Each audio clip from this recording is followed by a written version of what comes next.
তর্পণ, তর্পণ কাকে বলা হয়, কিভাবে তর্পণটি করবেন, সেই তর্পণের সূত্র কি ইত্যাদি নানা প্রশ্নের উত্তর দিতে গেলে প্রথমেই বলতে হবে বসুদৈব কুটুম্বকম, অর্থাৎ এই পৃথিবীর সকল কিছুই আমার আত্মীয়।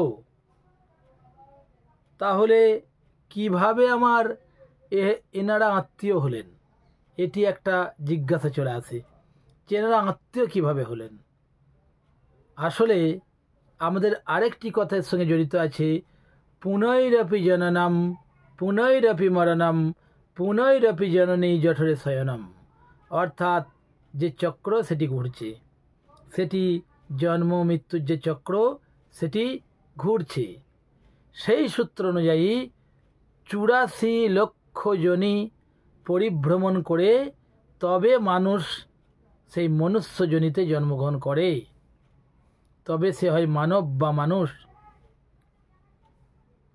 84 লক্ষ যোনির মধ্যে আপনি জীব, জড়, প্রাণী, উদ্ভিদ সব নির্বিশেষে আপনি কখনো পাথর রূপেও জন্মগ্রহণ করেছেন, কখনো কৃমি কীট রূপেও জন্মগ্রহণ করেছেন, কখনো পক্ষী রূপে জন্মগ্রহণ করেছেন, কখনো বৃক্ষ রূপে জন্মগ্রহণ করেছেন, কখনো সর্পরূপে জন্মগ্রহণ করেছেন, কখনো কোনো ক্রূর পশু পক্ষী রূপে জন্মগ্রহণ করেছেন, কখনো হিংস্র জন্তু হিসেবে জন্মগ্রহণ করেছেন।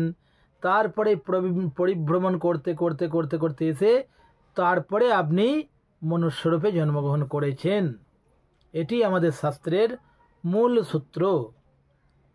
সেই সূত্র অনুযায়ী আপনি যখন বৃক্ষরূপে জন্মগ্রহণ করেছিলেন, তাহলে আপনি বৃক্ষের বংশের মধ্যে রয়েছেন, অর্থাৎ সমগ্র বংশকেই আমরা তৃপ্ত করি, তৃপ ধাতু থেকে এসেছে তর্পণ। তেমনি আপনি যখন পক্ষী রূপে জন্মগ্রহণ করেছেন, তখন পক্ষী বংশকেও তৃপ্ত করছেন। আপনি যখন সিংহ, ব্যাঘ্র ইত্যাদি ক্রূর জন্তুরূপে জন্মগ্রহণ করেছেন, তাদেরকেও আপনি তৃপ্ত করছেন এবং আপনি সেই বংশজাত।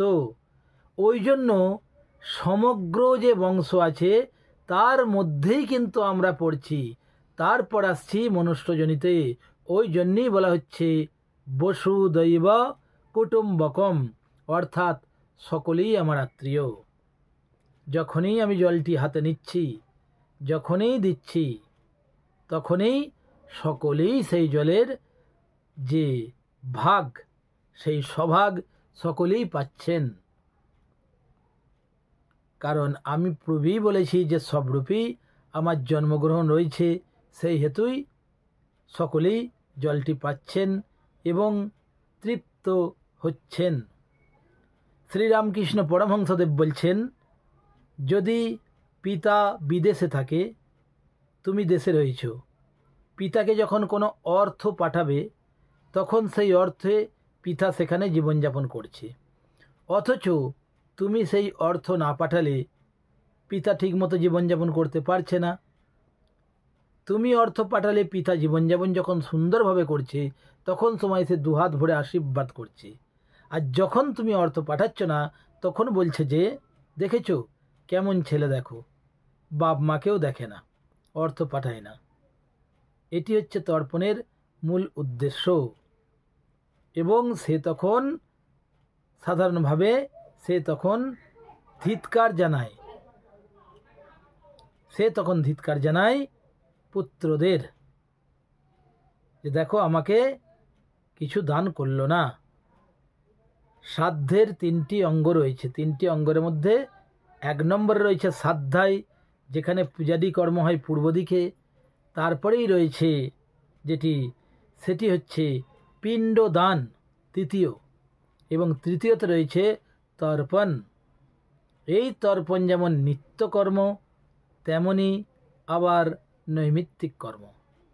এটি প্রধানত তর্পণ কথাটির যে প্রধান অঙ্গ, সেই হিসেবে কিভাবে তর্পণ করতে হবে সেই সূত্র ধরে আমরা এগোবো তারপর আরও গভীরে যাব। বলা হচ্ছে বৃহৎ ধর্ম পুরাণে তৃপ্ত হেতু চর পীতম তে তর্পণম ইতি বধ্যম, অর্থাৎ তৃপ্তি হেতু যাহা অর্পণ করা হয় তাহাই তর্পণ। বৃহৎ ধর্ম পুরাণে এই সুন্দর সূত্রটি রয়েছে। আর কি বলছে সেখানে দেখা যাক। বলছে তর্পণ বিধি, আমরা বিধিবৎ কার্য করব এবং বিধি মুৎসিজ্জ, এই কথাটি ওই জন্যই বলা হয়েছে, এবং সুন্দর কার্য করব।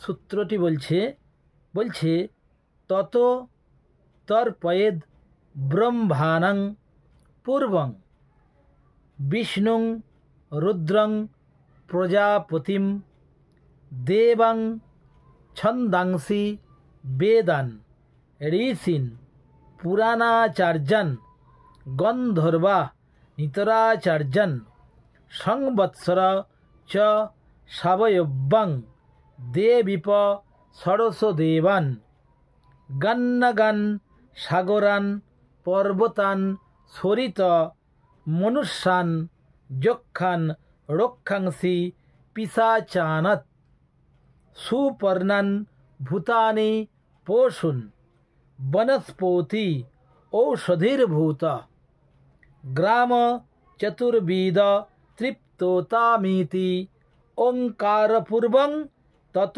নিবৃতি মনুষ্যান সনকং চ সনন্দং তৃতীয়ং চ সনাতনম। এটি রয়েছে পারস্কর গিহ্য সূত্রে। অর্থাৎ সেখানে প্রথমেই আমরা কি দেখছি, কি বলছি, ব্রহ্মাং তৃপ্ততাম, তারপরে বলা হচ্ছে বিষ্ণুং তৃপ্ততাম, তারপরে বলা হচ্ছে রুদ্রং তৃপ্ততাম, তারপরে বলা হচ্ছে প্রজাপতি তৃপ্ততাম। এইভাবে আমরা ক্রমশ ঋষি তর্পণ ইত্যাদিতে যে তর্পণগুলো আছে, আমরা পরস্পর দেব তর্পণ, মনুষ্য তর্পণ, এরকম ক্রম অনুযায়ী আমরা এগিয়ে যাচ্ছি। যেটি বলা হলো সেটি হচ্ছে তর্পণের অনুক্রমণিকা। আর ওই যে বললাম তর্পণ না করলে যে শাস্ত্রোক্ত দোষ, সেটি কিরূপ, সেই সম্পর্কে বলা হচ্ছে নাস্তিকং ভাবজ্যশ্চাপি ন তর্পয়তি বৈ সুতঃ, সুত মানে পুত্র, প্রিবন্তি দেহ রুধিরং পিতর বৈ জলার্থিন। অর্থাৎ যে সমস্ত নাস্তিক পুত্রেরা পিতৃপুরুষের উদ্দেশ্যে তর্পণ করে না, জল প্রদান করে না, পিতৃপুরুষগণ ওই প্রদেব জল না পেয়ে তাদের রুধির পান করেন। অতএব তর্পণ অবশ্যই করতে হবে। সকলকে নমস্কার। ভিডিওটি ভালো লাগলে অবশ্যই সাবস্ক্রাইব করবেন চ্যানেলটি এবং শেয়ার করবেন, কমেন্টের মাধ্যমে আপনাদের অমূল্য তথ্য প্রদান করবেন এবং লাইক করবেন। নমস্কার।